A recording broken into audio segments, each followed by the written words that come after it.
Hadith 966.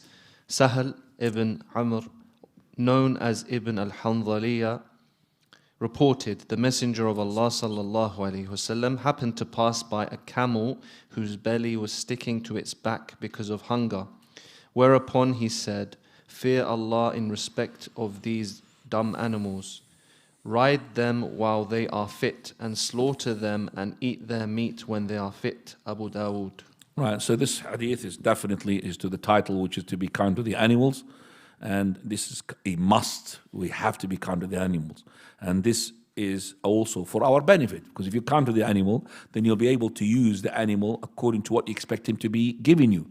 And this will not be as well a result of making dhulm to you, because that animal will make a dhulm to you, will oppress you, because he's not giving you what you want from him, because you did not in the first place being kind to him.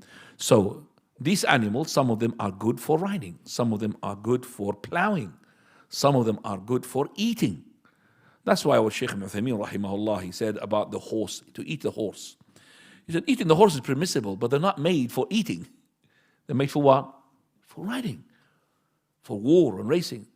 Okay, it's okay to eat them, it's halal, but they're not made for that. So it's not going to, what's our meal today? A horse. It's not made for the eating. Same thing here when the Prophet ﷺ as well, he had hadith, which is a hadith in Sahih Bukhari and Muslim, when the Prophet ﷺ, he flayed the Fajr and he turned, and Abu Bakr and Umar were not there. And he started saying, a man, he was riding his cow. And he said at the end of the time, a man is riding his cow.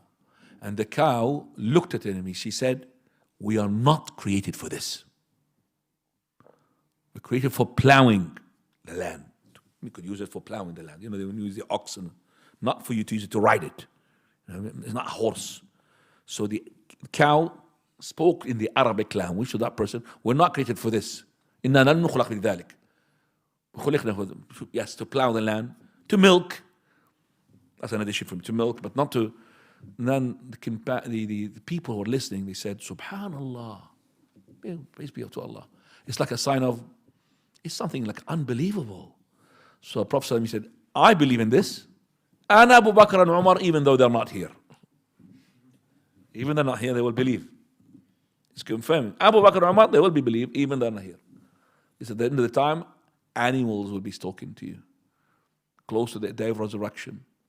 Yes, even your thigh will speak to you and will tell you, what did your wife do when you were absent? Your thigh will tell you, speak to you. So you'll be finding a wolf speaking to a human being. This is the shepherd. Prophet ﷺ said, one day a shepherd, at the time of the Prophet, he was herding the sheep, and a wolf came, captured one. So that man, the shepherd, took that sheep away from him.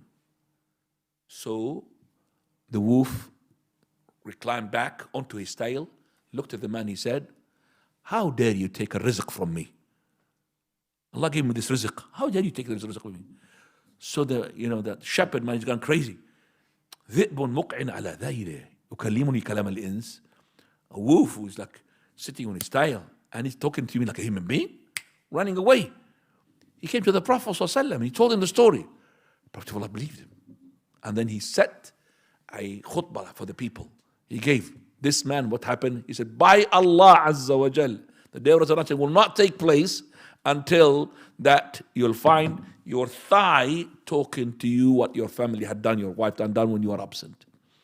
So this has happened at the time of the Prophet ﷺ. He believed him because of the Prophet. Now if somebody said to me that the wolf talked to him, a human being, brother, I can't confirm, is it hallucination or, because I'm not a prophet. Yeah, the Prophet, he had confirmed that that man had spoken to an animal. Okay? And the animal spoke to him. How dare you take a rizq from me?